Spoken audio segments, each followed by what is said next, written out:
दृष्टि आईएएस के टुडेज जी के प्रोग्राम में आपका स्वागत है। शुरुआत करते हैं पिछले अभ्यास प्रश्न से, जिसमें हमने आपसे पूछा था भारत के विदेशी मुद्रा भंडार में क्या क्या शामिल हैं। पहला, विदेशी मुद्रा परिसंपत्तियां, दूसरा स्वर्ण भंडार, तीसरा विशेष आहरण अधिकार यानी एसडीआर, या फिर चौथा अंतर्राष्ट्रीय मुद्रा कोष यानी आईएमएफ के पास रिजर्व ट्रेंच। दिए गए कोड का प्रयोग कर सही उत्तर चुनना था। आपके ऑप्शन थे ऑप्शन ए केवल 1, 2 और 3, ऑप्शन बी केवल 2, 3 और 4, ऑप्शन सी केवल 1, 3 और 4, या फिर ऑप्शन डी 1, 2, 3 और 4। इस प्रश्न का सही उत्तर है विकल्प डी यानी 1, 2, 3 और 4 चारों ही चीजें जो है वो विदेशी मुद्रा भंडार का हिस्सा है। इस प्रश्न का उत्तर कमेंट बॉक्स में कई सारे व्यूअर्स ने एकदम ठीक दिया है। आगे की बात हम एक्सप्लेनेशन से समझेंगे। हाल ही में भारत के विदेशी मुद्रा भंडार ने बीते 1 वर्ष से अधिक समय में सबसे बड़ा साप्ताहिक लाभ प्राप्त किया है।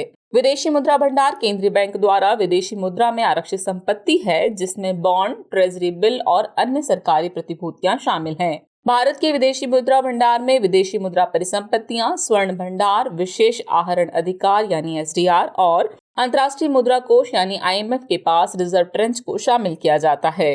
इसलिए विकल्प डी सही है। अधिकांश विदेशी मुद्रा भंडार अमेरिकी डॉलर में रखा जाता है। इस तरह इस प्रश्न का सही उत्तर है विकल्प डी यानी 1, 2, 3 और 4 चारों ही पॉइंट्स विदेशी मुद्रा भंडार का हिस्सा हैं। चलिए अब शुरुआत करते हैं आज के एपिसोड की। तो पहला प्रश्न है, हाल ही में भारतीय वायुसेना स्टेशन कलाईकुंडा में संयुक्त सेना प्रशिक्षण 2022 शुरू हुआ है। इसका आयोजन भारत और निम्नलिखित में से किस देश के बीच हो रहा है? जापान, सिंगापुर, ऑस्ट्रेलिया या फिर यूएसए? इस प्रश्न का सही उत्तर है विकल्प बी सिंगापुर। हाल ही में भारतीय वायुसेना यानी आईएएफ और रिपब्लिक ऑफ सिंगापुर की वायुसेना यानी आरएसएएफ के बीच वार्षिक संयुक्त सैन्य प्रशिक्षण जेएमटी का 11वां संस्करण वायुसेना स्टेशन कलाईकुंडा में शुरू हुआ। अतः विकल्प बी सही है। दोनों वायुसेनाओं ने 2 साल के अंतराल के बाद इस प्रशिक्षण को फिर से शुरू किया है। संयुक्त सैन्य प्रशिक्षण का यह संस्करण 6 सप्ताह की अवधि में आयोजित किया जाएगा।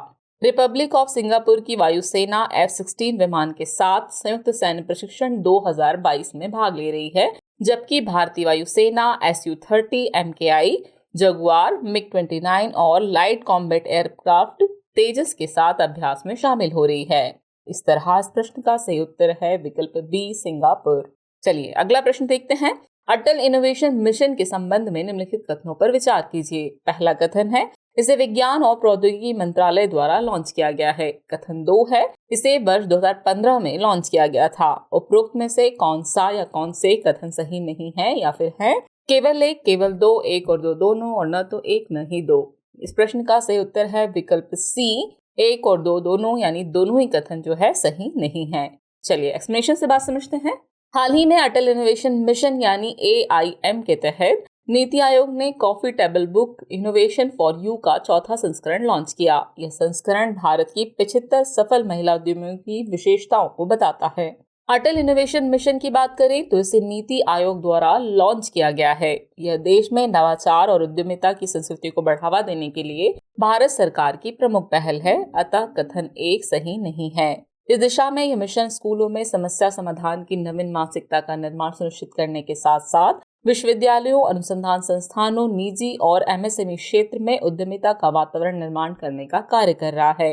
अटल इनोवेशन मिशन को 2016 में लॉन्च किया गया था, इसलिए कथन 2 भी सही नहीं है। मिशन के तहत अटल टिंकरिंग लैब यानी ATL कार्यक्रम शुरू किया गया है। यह देश भर के स्कूलों में स्थापित एक अत्याधुनिक पहल है। इस तरह विकल्प सी सही है। जिसके अनुसार दोनों ही जो कथन है वो सही नहीं है। चलिए अगला प्रश्न देखते हैं। निम्नलिखित में से कौन सा विकल्प नैनो पार्टिकल्स के बारे में सही नहीं है? ये पदार्थ छोटे होते हैं जिनका आकार 1 से 100 नैनोमीटर तक होता है। इनका पृष्ठीय क्षेत्रफल कम होता है। उनके ऑप्टिकल गुण आकार पर निर्भर होते हैं, या फिर ये पर्यावरण के लिए हानिकारक हो सकते हैं। इस प्रश्न का सही उत्तर है विकल्प बी यानी इनका पृष्ठीय क्षेत्रफल कम होता है। ये कथन जो है सही नहीं है। चलिए एक्सप्लेनेशन से आगे की बात समझते हैं। नैनो पार्टिकल्स बेहद छोटे पदार्थ होते हैं जिनका आकार 1 से 100 नैनोमीटर तक होता है। उन्हें उनके गुण या आकार के आधार पर विभिन्न वर्गों में वर्गीकृत किया जा सकता है। उच्च पृष्ठीय क्षेत्रफल और नैनो स्केल आकार के कारण उनमें अद्वितीय भौतिक और रासायनिक गुण पाए जाते हैं। अतः विकल्प बी सही है।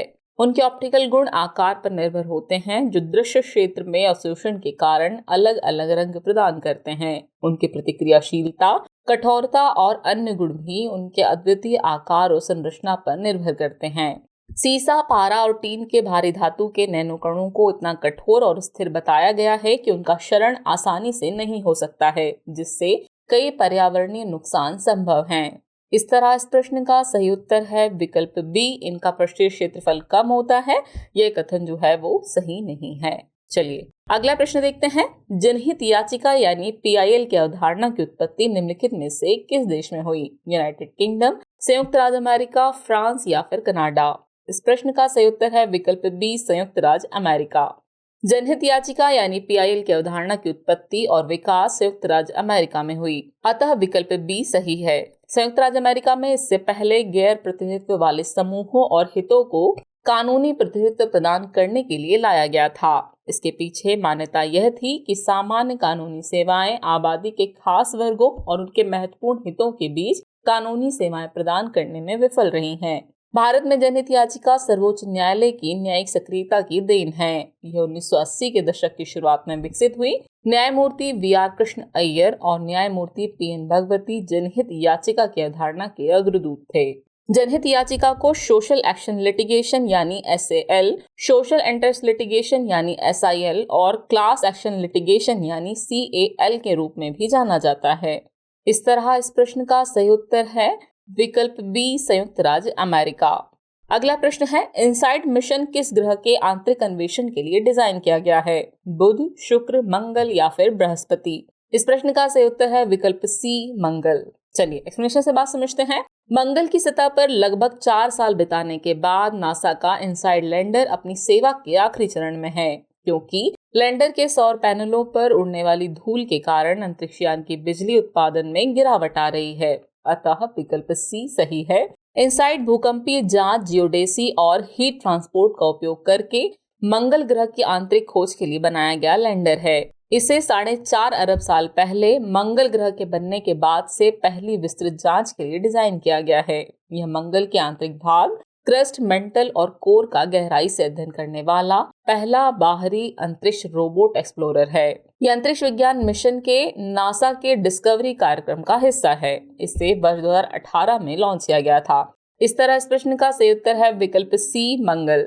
अगला प्रश्न है, ग्रेडेड रिस्पांस एक्शन प्लान यानी ग्रैप किससे संबंधित है? आपके ऑप्शन है दिल्ली में वायु प्रदूषण, समुद्री पर्यावरण, अंटार्कटिका में बर्फ का पिघलना या फिर जंगल की आग। इस प्रश्न का सही उत्तर है विकल्प ए, दिल्ली में वायु प्रदूषण।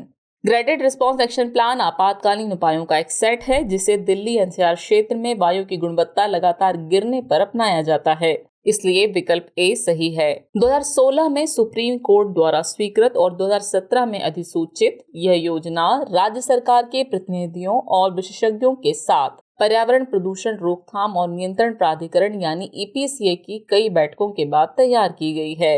इसके तहत वायु की गुणवत्ता खराब होने पर संस्थागत उपाय किए जाते हैं। इस तरह इस प्रश्न का सही उत्तर है विकल्प ए, दिल्ली में वायु प्रदूषण। अगला प्रश्न है, हाल ही में चर्चा रहा शब्द जस्ट ट्रांजिशन किससे संबंधित है? आपके ऑप्शन है कम कार्बन उत्सर्जन, फॉर्मूला 1 रेसिंग, TH ग्रीन द्वारा दी गई अवधारणा या फिर प्रकाश प्रदूषण।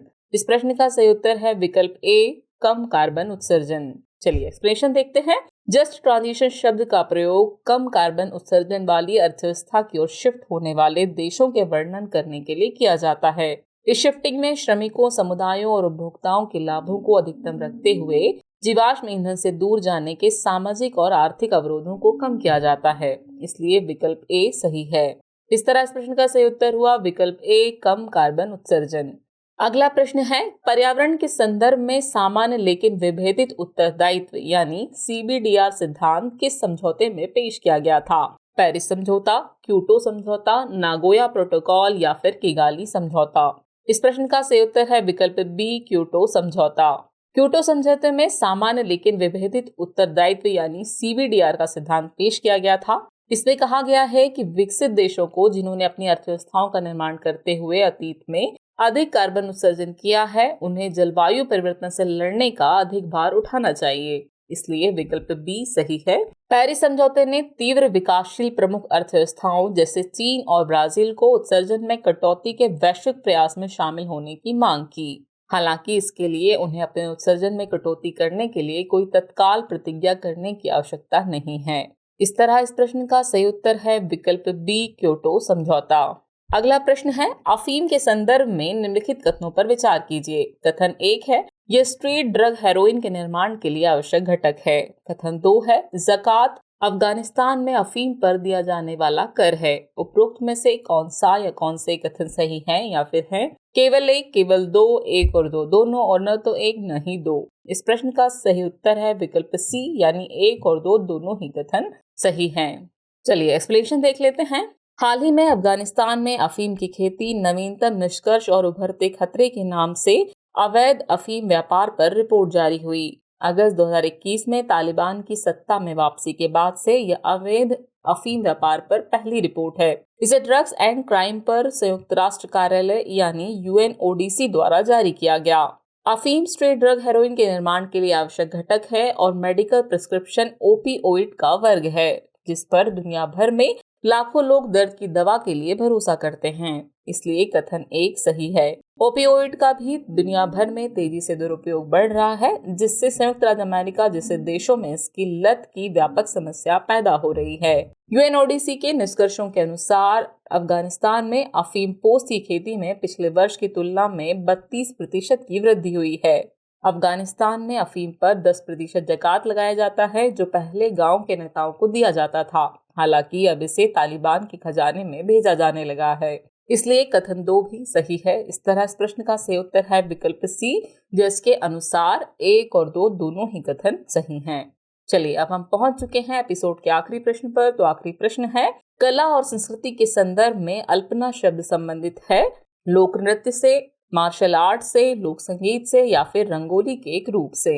इस प्रश्न का सही उत्तर है विकल्प डी, रंगोली के एक रूप से। चलिए एक्सप्लेनेशन से आगे की बात समझते हैं। अल्पना बंगाल में प्रचलित रंगोली का एक रूप है, जो लोगों की कलात्मक संवेदनशीलता का प्राकृतिक प्रतिनिधित्व करता है। इसलिए विकल्प डी सही है। आमतौर पर इसे महिलाओं द्वारा बनाया जाता है। यह कला रूप पिछले अनुभव के साथ साथ समकालीन डिजाइनों के मिश्रण का प्रतिनिधित्व करता है। भले ही इसके मूल डिजाइन कमोबेश एक जैसे हों, मगर नए रूपों और नए रंगों को बड़े पैमाने पर उपयोग में लाया जा रहा है। इसमें भारत की ऋतुओं के अनुसार बहुत सारे डिजाइन इस्तेमाल की जाती हैं। इसके पैटर्न चावल के पाउडर के मिश्रण में कपड़े के एक छोटे टुकड़े को भिगोकर बनाए जाते हैं। इस तरह इस प्रश्न का सही उत्तर है विकल्प डी, रंगोली का एक रूप। चलिए अब आज के एपिसोड का अभ्यास प्रश्न देख लेते हैं। हाल ही में चर्चा में रहा शब्द हया कार्ड किस देश से संबंधित है? आपके ऑप्शन है option A Tajikistan, option B Qatar, option C Saudi Arabia या फिर ऑप्शन डी तुर्की। तो व्यूअर्स, इस प्रश्न का जवाब कमेंट बॉक्स में देना न भूलें। जल्द ही मिलते हैं नए एपिसोड में नए नए सवालों और उनके नए नए जवाबों और जानकारियों के साथ। तब तक के लिए शुक्रिया।